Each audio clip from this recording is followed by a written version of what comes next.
Every great empire in history has followed the same script to its downfall. It's not conquest, it's not invasion. It's something far more predictable, far more insidious. It's a pattern that has destroyed Rome, Spain, and Britain. And now the United States is walking the exact same path. This isn't a prediction, it's a historical certainty. The pattern never changes: military overreach, massive overspending, currency debasement, runaway inflation, loss of confidence, and then collapse. Let's start with Rome. For centuries, the Roman denarius was the world's most trusted coin, pure silver. You could spend it anywhere, and its value was unquestioned. But running an empire is expensive. Wars on distant frontiers, lavish lifestyles in the capital, the costs piled up. To pay for it all, the emperors started to cheat. They began reducing the silver content in the denarius. First, it was 90% silver, then 50%, then 20%, and eventually just 5%. The coins looked the same, but they were a fraud. Their real value had evaporated. What happened next? Prices across the empire exploded.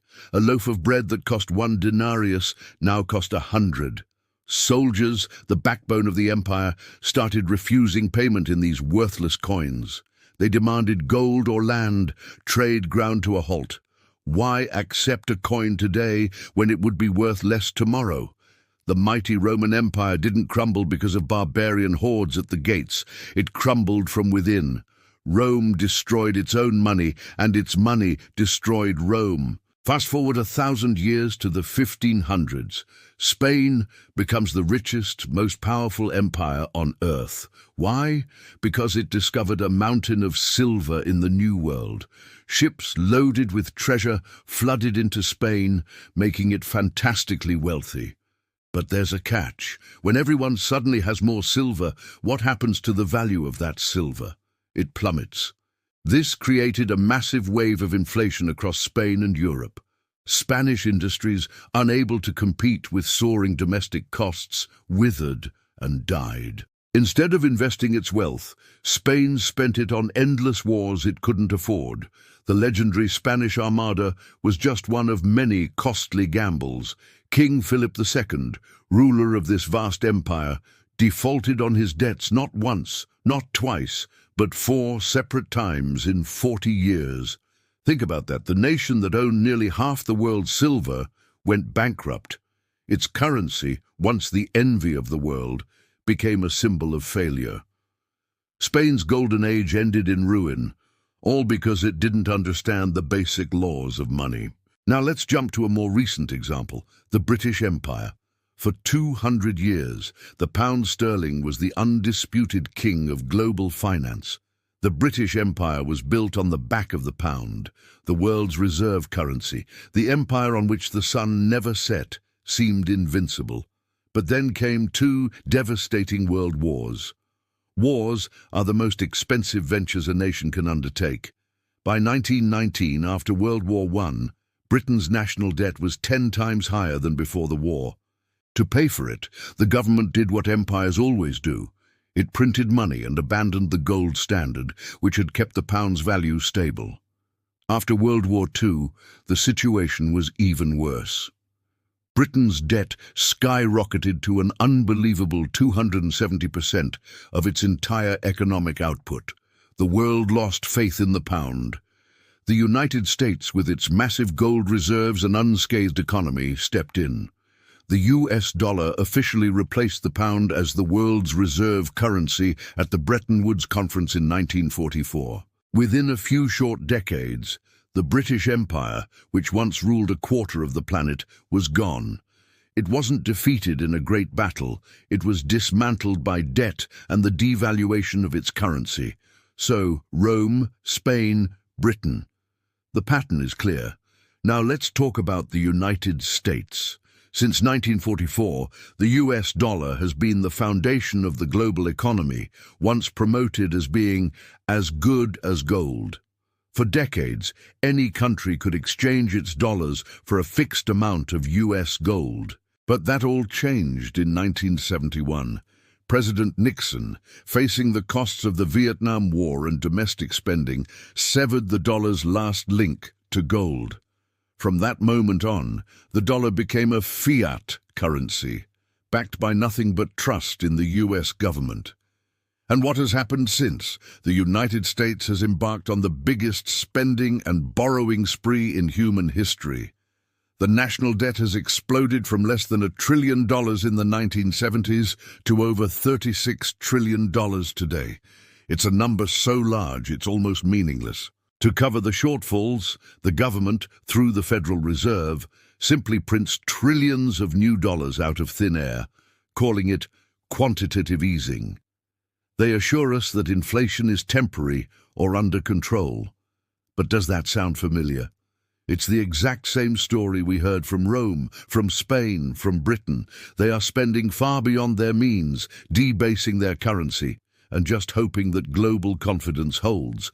But that confidence is beginning to crack. In the year 2000, over 70% of all foreign currency reserves held by central banks around the world were in US dollars. Today, that number has fallen below 60% and is dropping steadily. A new bloc of nations, the BRICS, Brazil, Russia, India, China and South Africa, is actively building an alternative financial system. They are settling trades in their own currencies, bypassing the dollar entirely. They are also buying gold at a record pace. The world is quietly, but very deliberately preparing for a future where the dollar is no longer king. Meanwhile, the US continues to fund its global military presence, with nearly 800 bases in 70 countries, costing hundreds of billions of dollars every single year.